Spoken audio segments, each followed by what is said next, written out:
Hello everybody! This week on The Art of Gaming, you have Tori here to talk to you about doing some art things, as per usual. So this week I'm drawing Elizabeth from BioShock Infinite.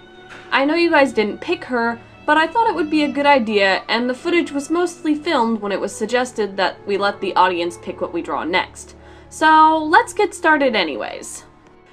Step 1 is always the sketch. This time, I decided to draw on the computer instead of in my sketchbook first. I started with her head. It's important to note that I always start with a character's head. You will basically never see me start with some random piece of the body. This is because if you don't start with the head, it's very easy for the rest of the body to be completely out of proportion. And I have trouble enough getting my proportions right on the PC. I don't need to make it worse by drawing all willy-nilly all over the place. You draw a circle or an oval shape for the face, and you add lines to indicate where the tilt of the brow bone and the center of the face are. Then you move on with the skeleton, with the neck and the tilt of the shoulders. I tend to stick with a bean-esque shape for the initial body, because it can easily be turned into a girl or a boy if I haven't decided what gender of my character is when I first start sketching. I then went on to get a position of her arms, and I started sketching her legs. I tend to keep them compartmentalized in the skeleton so that I can clearly see which part is which on the body. It makes it so you're less likely to accidentally put a left foot on a right leg or something silly like that. And trust me, I know that that's possible, I've done it before. Oh, and I know Elizabeth is wearing a rather long skirt and you can't really see her legs for the most part, but you want to draw the body regardless of what she's wearing. You should always get the full body first. While I was sketching, you may notice I was moving around the character and I was changing sizes of certain things and changing the shapes a lot. This is because, as I stated, I have trouble on the computer getting my proportions to look right. So all of my little bending and moving and things like that is me attempting to fix the proportions of my initial sketch. She started out looking a little bit too chibi for my liking, and I had to fix it as I worked towards the final product. Your initial sketch will almost never be exactly right, so it's important not to get too attached to it that you're not willing to make changes. Another thing is I draw very quickly. This is due to years and years of experience, and don't feel discouraged if it takes you an hour just to get a really good skeleton. My skeleton took me approximately 4 to 5 minutes. When I draw on the computer, I do 2 types of sketch. I do my initial pose, grabbing sketch, and then I do a rough with details so that I know where to line things when I finally get around to lining. I will still be fixing up proportions and such, but basically I follow my initial pose, putting it on a lowered opacity, and draw the actual character. Sometimes I do this 2 to 3 times before I even start lining in lots of different colors. The sketching part, not the lines. Lines I usually do in one color. But it's even harder to fix proportions once you get to the line art, and it's really hard to go back and fix things, almost near impossible once you start coloring. So if something doesn't look good, don't fret, but just keep adjusting it until you get the best initial sketch that you possibly can.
on with step 2.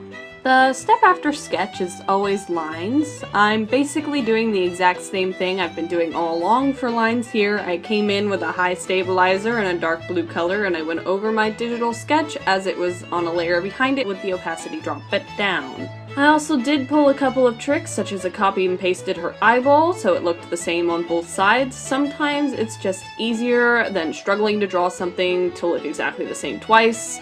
To just copy and paste it and get it over with. I think line work is pretty self-explanatory from this point on, so I think we should just move on. My third step was flat colors. I didn't pull my crazy forego flats completely method on this image. I just grabbed colors from the reference image I had of Elizabeth on a different canvas, opened and selected pieces of my image with the magic wand tool, dropping colors into their appropriate places.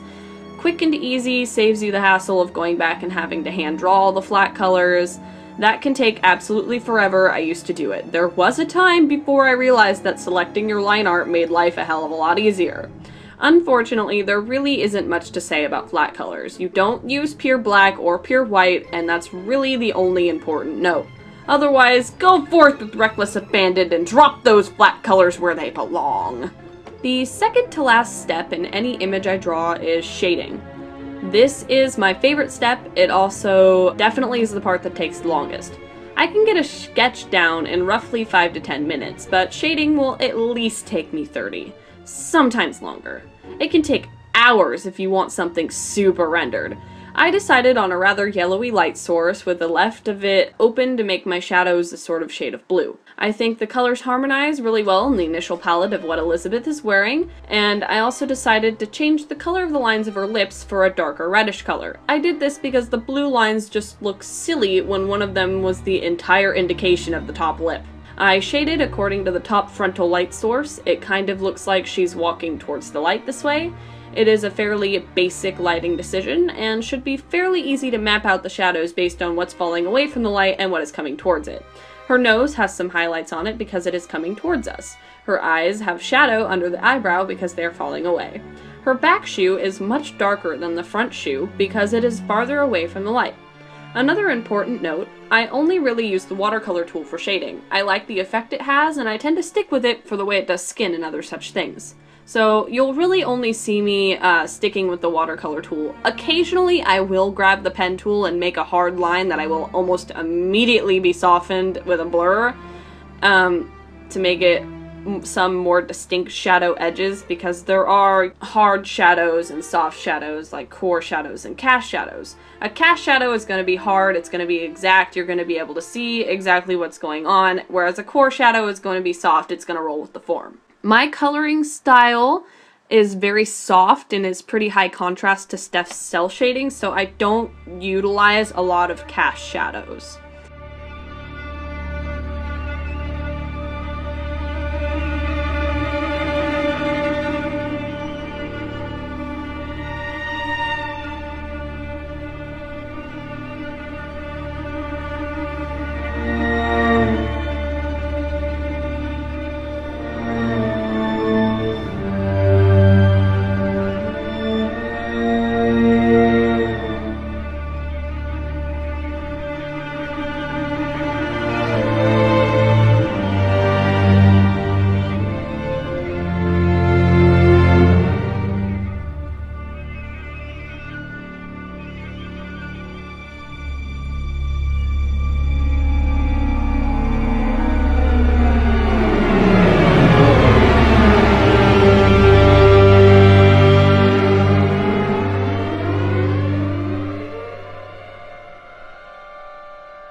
When I'm satisfied with the level of rendering that I have on the image and I like the colors, I usually stop and move on to the background. Here, I accidentally wrote the light source on my line art layer like a dummy and had to go in and fix my lines. It's important to remember to put things on separate layers. Stuff like this is exactly why. Anyways, let's move on. So, to finish this puppy up, I opened it up in Photoshop as the last step. I was going to show you a new program I got, but I have been having trouble getting it to work on my computer, so it will have to wait until next time I draw for you guys. It's a really neat program. It's called Coral Painter. You can do really neat perspective things, which is what I was initially going to do with the background, but instead, I ended up having troubles with it, so I resigned to my usual method of pulling the image into Photoshop, spotting up the background randomly, and this time, instead of a texture or stars or something else, I just grabbed a gradient with the light source and the shadow colors, and I flipped it to give it some harmony. That's basically all I did for drawing Elizabeth, so enjoy! Thank you for watching, guys. This has been Tori. I'll see you again the week after next. Please leave comments with some character suggestions for what I should draw next. The next video, Steph will ask you to do the same for her. We ask that you very specifically say which artist you want to draw which thing. We have a little bit of a 2-week turnaround here, so it's important for us to have that full amount of time. Anyways, thank you so much for watching, and I'll see you again soon. Enjoy the rest of your day, morning, night, whenever you're watching this, folks. I don't judge. Peace out!